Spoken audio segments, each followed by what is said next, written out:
शेरों और शेरों की कहानी। एक गांव के किनारे एक हरा भरा जंगल था। उस जंगल में हजारों पेड़ थे। उनमें से दो पेड़ गहरे दोस्त थे जो एक दूसरे के अगल बगल उगे थे। उस जंगल में कई शेर भी रहा करते थे। वे अन्य छोटे जंगली जानवरों का शिकार करते, उन्हें पेट भरने तक खाते और बचा हुआ मांस यूं ही छोड़कर चले जाते।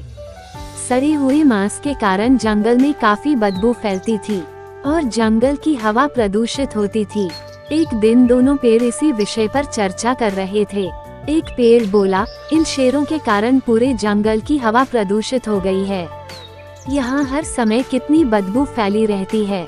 इन शेरों को तो खदेड़ कर जंगल से बाहर कर देना चाहिए।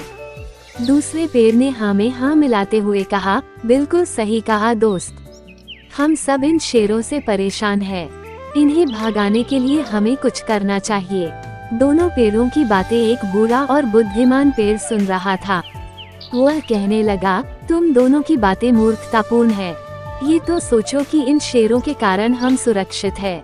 इनके डर से कोई लकड़हारा इस जंगल में लकड़ियां काटने नहीं आता।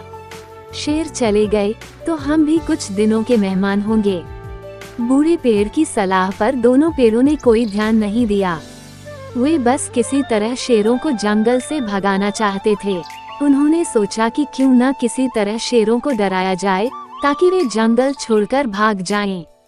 उसके बाद आपस में सलाह करके दोनों तेज आवाज के साथ अपने स्थान में हिलने लगे। उन्हें हवा का भी साथ मिला। उनकी शाखाएं जोर जोर से हिल रही थीं। जंगल के जानवरों ने जब ये देखा तो डर गए।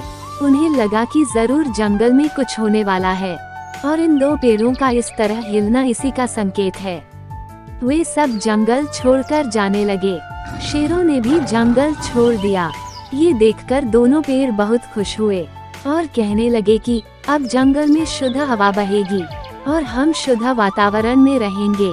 बुद्धिमान बूढ़े पेड़ को लगा, अब हम सबका अंत आने वाला है। दोनों पेड़ों ने बूढ़े पेड़ की बात हंसी में उड़ा दी और अपने मजे में लगे रहे। वे खुशी से फूले नहीं समा रहे थे, लेकिन उनकी खुशी कुछ दिनों तक ही रही।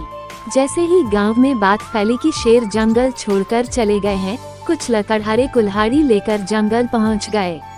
अब उन्हें शेरों का कोई डर नहीं था। वे बिना किसी डर के पेड़ों को काटने लगे। ये देख दोनों पेड़ बहुत डर गए और सोचने लगे कि उन्हें बूढ़े पेड़ की बात मान लेनी चाहिए थी, मगर अब वे कुछ नहीं कर सकते थे। कुछ दिनों बाद उनकी बारी भी आ गई और वे काट दिए गए। सीख, बिना सोचे समझे कोई कार्य नहीं करना चाहिए। किसी भी कार्य को करने के पूर्व परिणाम के बारे में अवश्य विचार करना चाहिए। यदि कोई बुद्धिमान परामर्श दे तो उसे ध्यान से सुनकर उस पर गहनता से विचार करना चाहिए।